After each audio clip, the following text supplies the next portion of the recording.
This is my miniature Prince Tharkos. This is a 3D scanner. This is a 3D printer. And this is Henry Cavill. Starting from today, I am going to 3D scan and then 3D print that scan 100 times. Or until it's no longer visible what this miniature used to be. All this just to see how good quality can you actually get from the home 3D scanners together with the best home 3D printers. And to see if there is some actual tangible value to having a 3D scanner at home. Now, let's just get started.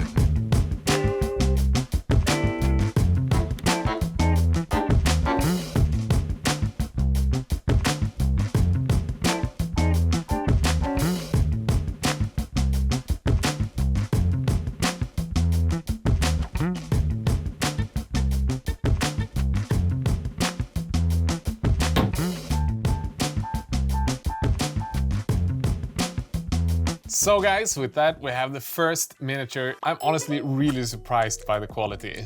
It's probably like a billion times better than I thought it would be with the first scan, because this is really close to the original miniature that we have. To be honest, even with the loss of quality from the 3D scan and then from the 3D print, this has still more detail than what my 3D printers that I used to have 2 years ago gave me with an original first print. I think that says a lot both about the 3D scanner as well as the Phrozen Sonic Mini 3D printer. But I haven't told you guys the entire story. I think we need a story time.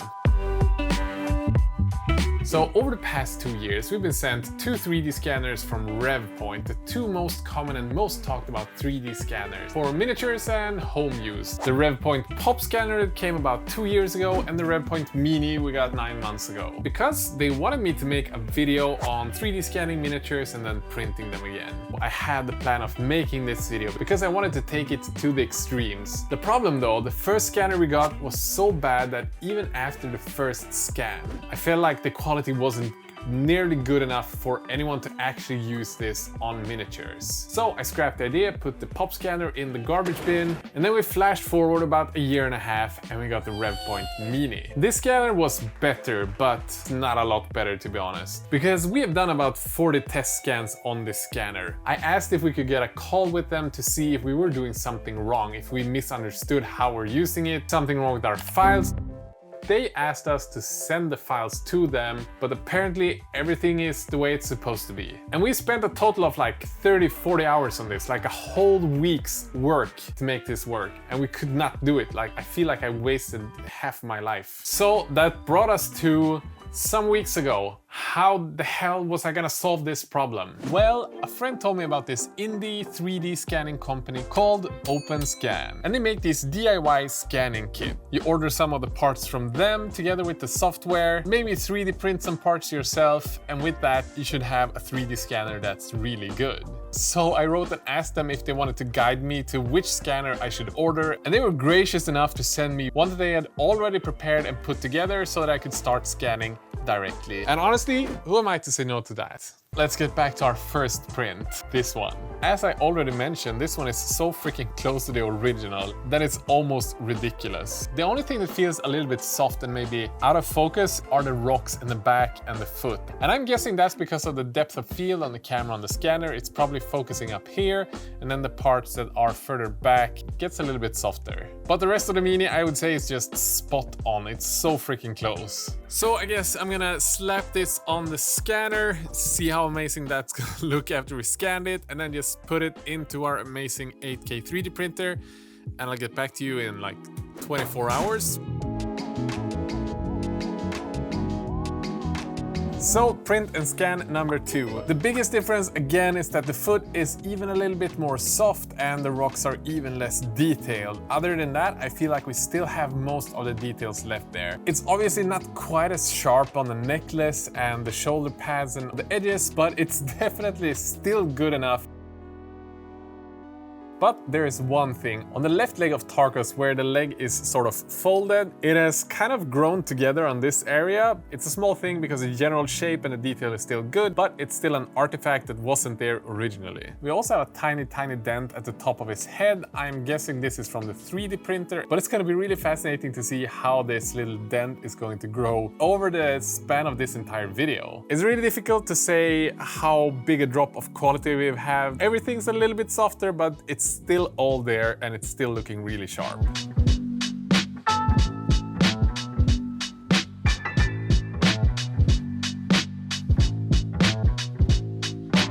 Scan and print number 3. This is the first time where I feel like we've actually seen a bigger drop in quality, because now everything feels a little bit softer, whether it's the necklace that's just a lot less detailed, but also the face feels a lot softer. You don't have those sharp sort of edges around the eyes and the mouth. And we've also had our first perspective warp, and I don't know what caused this, if it's something happening with the scanner or the 3D print, but it's definitely something that we didn't see from the first two scans. Because the sword is a little less wide than it used to be, and also his left arm has moved closer to his right thigh, meaning that we have less of a gap there and it's actually even grown together a little bit. So now I gotta scan this and we're off to number 4.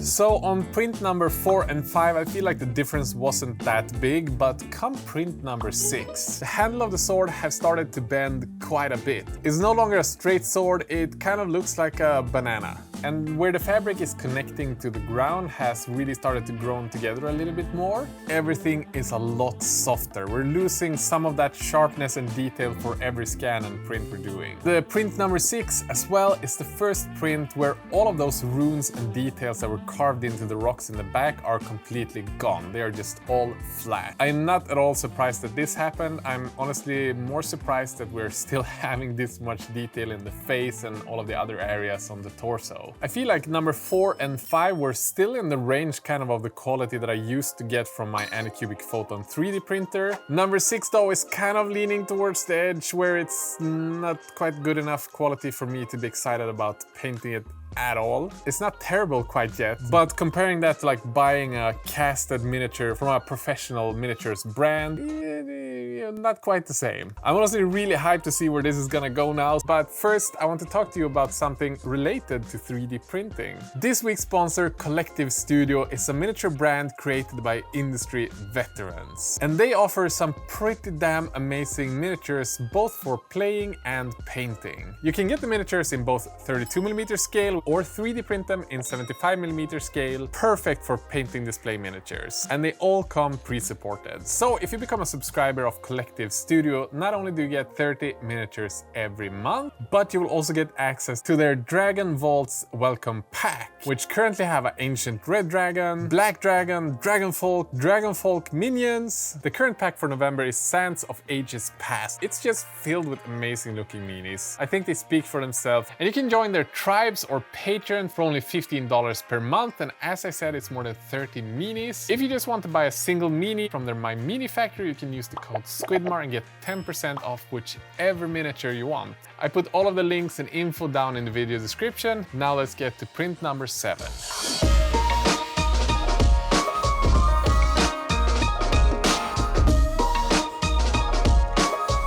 So guys, with print 7 and even more so with print 8, now not only his left leg but also the right leg have started to grow together. And the face have pretty much lost all of its detail. It's just super soft now. It looks like someone carved on like a giant piece of rock. And not only that, the armor have kind of grown together with the face as well. The sword really do not look anything like a sword anymore. It is like a banana katana or something. And our little hole in the head have turned into 2 holes. I don't know how that happened, but we're gonna roll with it. At this time, I feel like we're probably at like 30% of the original sharpness and quality of the first cast that we had, meaning that things have dropped off quite fast once we started losing those sharp edges from the third print. But generally the silhouette of the miniature is still looking pretty sharp. And then what has happened? During the next couple of prints, we didn't have a big change in quality because the shapes are so soft now that the scanner can do them quite well. Until we reached scan number 12. The sword detail is really weird, and the hole in his head, well, it's getting even bigger.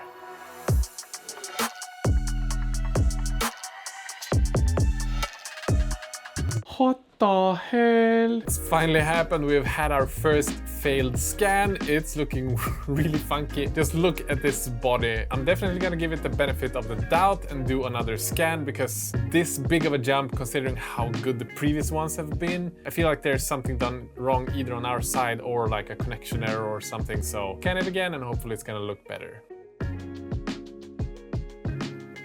Woohoo! It worked! So if we do a speed round from 13, 14, 15, 16, 17 and then land at print number 18.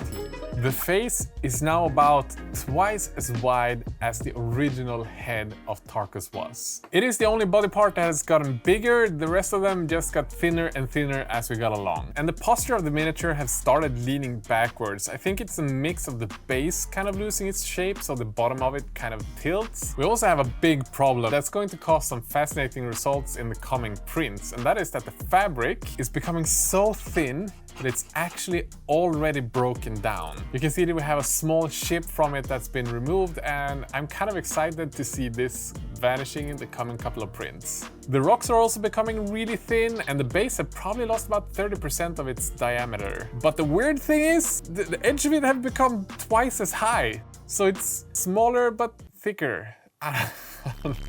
I don't know the technology behind this, but I'm really fascinated by it. It's time to jump to print 21. As you can see, the rock on the camera left side, it used to be two different rocks being quite thick, having space in between one another. They've pretty much completely grown together, and they're just like a millimeter thick at the top. Like, they are so thin. And another thing that I find really fascinating is that the silhouette is pretty much still spot on. The biggest problem still, I guess, is the banana sword. And one thing that I feel like I haven't really considered is the right side of his thigh, kind of like on the back of it. Because this is something that, now that I go back and check the previous prints, see that it started happening already on print 8. It's lost all of its volume and all of the shapes. So if I'm going to bring everything together so far, how big is the loss of quality? Well, I think it's really difficult to say, because bigger general shapes, it's really keeping that to good quality. But the smaller, finer details disappeared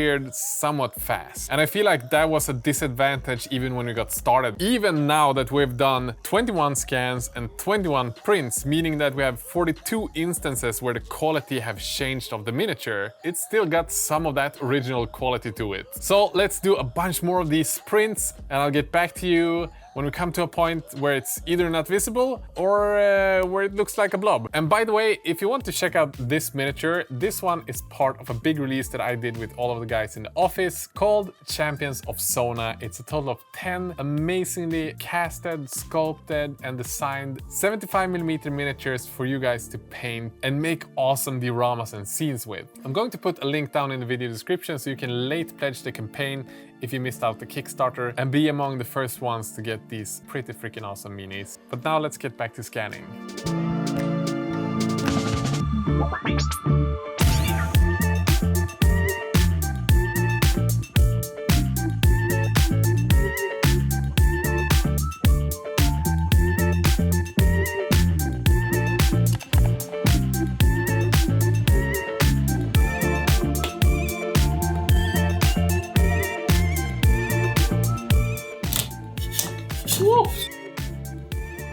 It's so freaking flat on the side now, it's freaking amazing. The face is just completely gone.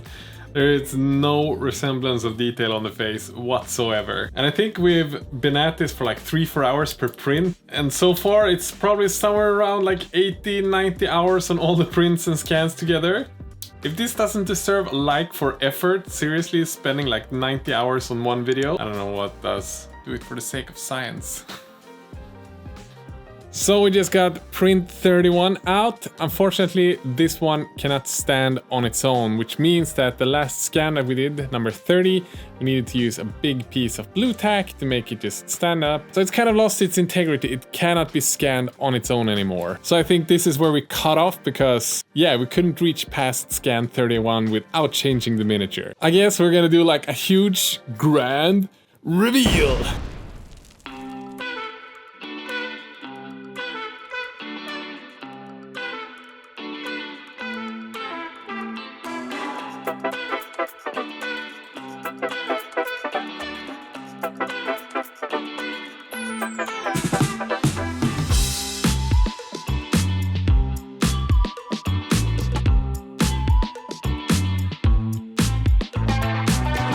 And if you guys didn't know, this year I also had a goal to pass Games Workshop in subscribers on YouTube. I'm still like 100,000 behind them, but I do feel like with your help, maybe we could reach 500,000 subscribers. So hit the subscribe button to make us reach 500,000 before the end of the year. So guys, I hope you had a good time. And this video was honestly really freaking amazing to do. And it's been like more than 2 years in the making, as I've told you guys. And just the last couple of months where we've done all of these scans, well, it's taken us a lot of time. Massive thanks to Collective Studio for sponsoring this video. Don't forget to check out their amazing looking minis, and to the patrons, of course, all of you amazing patrons who every month just support us with a small pledge. We really appreciate it. With that said, guys, have a good day. Bye bye.